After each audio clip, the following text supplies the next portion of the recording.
I was sitting in a kayak, moving slowly through mangrove trees. The water was completely still.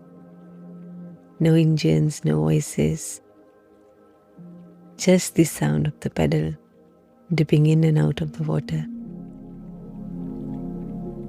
I wasn't trying to relax. I wasn't trying to think. I was just moving. And somewhere between one pedal stroke and the next, my mind went quiet. Welcome to Work, Life and Zen. I am Kanika. This episode is coming from a short break, not away from life, but away from rushing through it. Today's reflection is about something I didn't plan to learn here. It's how sometimes rest doesn't come from stopping. It comes from moving differently.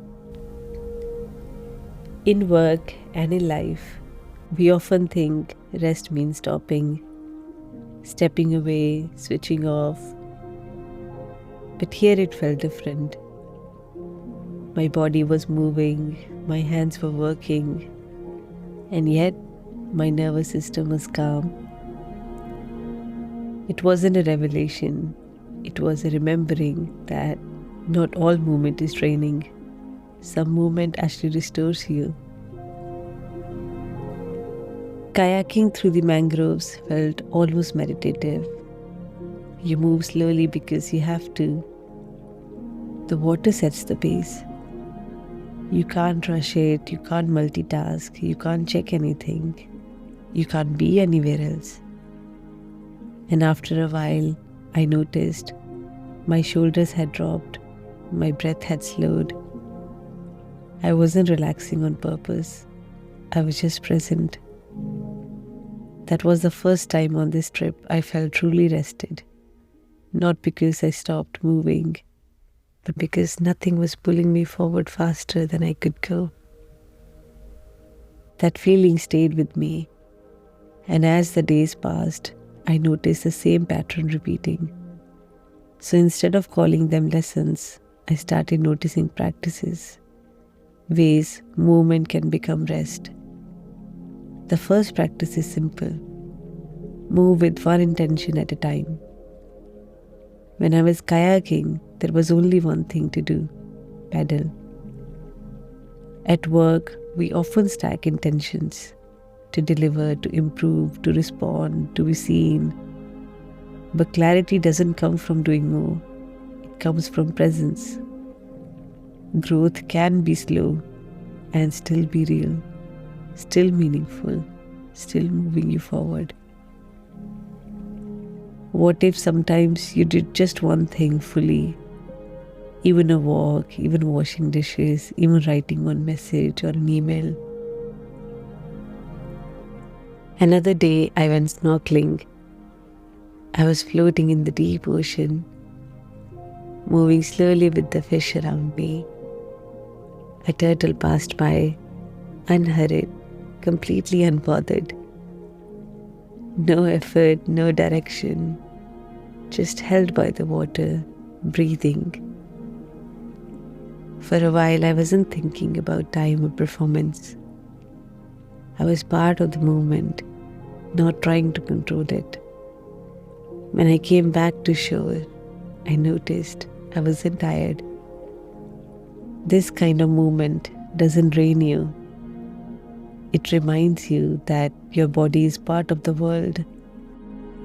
The second thing that stayed with me was letting nature set the rhythm. In cities, everything is designed to hurry you. In nature, nothing does. Trees don't rush, water doesn't optimize, and yet things still grow. When you move in those environments, your body remembers something older. How to move without pressure. One afternoon, I hiked through dense forest to a waterfall. Old trees, nearly 200 years old. Roots deep, trunks shaped by time.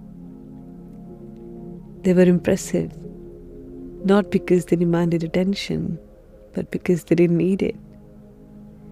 thick air, the sound of water long before you see it.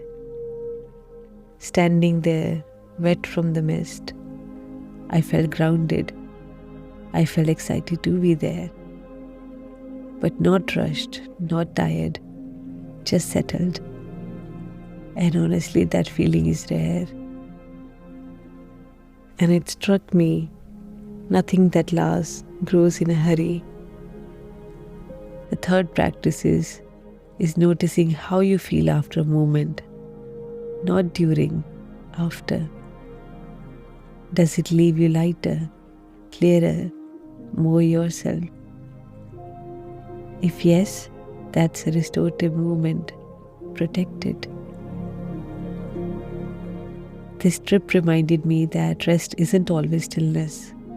Sometimes it's movement without urgency, motion without pressure, effort without urgency, a pace your body can stay with.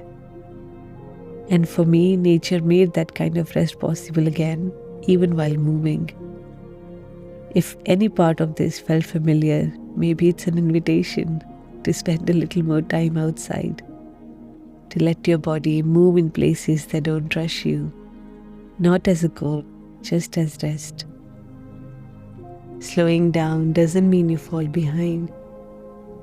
It's often how growth becomes sustainable. Before we close, let's take one slow breath together.